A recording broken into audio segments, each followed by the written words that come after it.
He's a director who refuses to let musicals die. Rob Marshall, the same man who directed the Oscar award-winning Chicago, is back with his new song and dance movie, 9. And it looks like it paid off. It's been nominated for 5 Golden Globes, stars 7 leading ladies and 1 guy by the name of Daniel Day-Lewis. You may have heard of him. Rob Marshall joins us now to tell us about what went into making 9. Hey, Rob, good to see you this morning. Thanks so much for joining us, and congratulations on all of the nominations. Thank you. That's so nice. Thank you. Well, there are a lot of big names attached to this, especially the female leads. Nicole Kidman, you've got Penelope Cruz, Kate Hudson. Did you have all of those women in mind when it came to casting, or did you leave that all up to the casting director?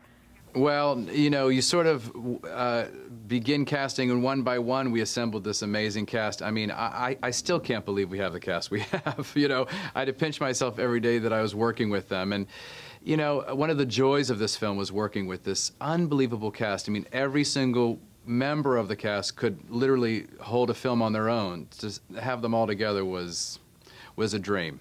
I want to ask you about, real quick, one of the members of the cast, Fergie. I read somewhere that she gained like 20 pounds for the role. Is that true?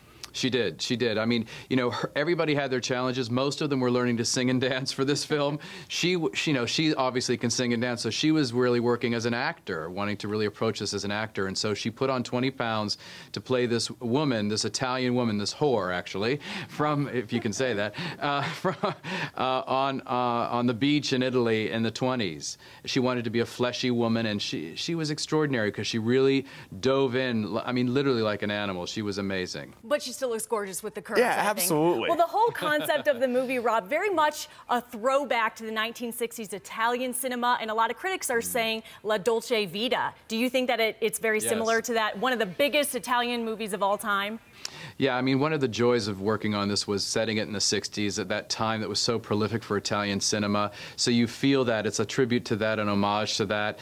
You know, it's a sexy time, it's a fun time. Our movie's filled with energetic musical numbers, lots of dance, but also a great story with, of course, Daniel Day-Lewis at the center of it. Well, I love the black and white scenes and that you also mixed it with a little bit of color, but since it is such a throwback to that era, was there some part of you that kind of wanted to do this whole movie in all black and white? You know, I would have loved to have, but luckily we sort of live in sort of 3 different realities. There's reality, and then the surreality of the fantasies of the musical numbers and that are in his mind, and also his memory. So we were able to mix it up a little bit, but I have to say there's nothing like shooting in black and white. Hey, Pirates of the Caribbean, the one you're doing next, definitely not going to be in black and white, but can you tell us anything about that that's going to be coming out? Oh, gosh, you know, I'm sworn to secrecy. All I know is that Johnny Depp is playing, you know, the lead. That's about it. Cool. Thank you very much, Rob. We know you got to run. Thank you so much for your time Matt. this morning. That movie's coming out soon. 9 in theaters, wide release on Christmas Day.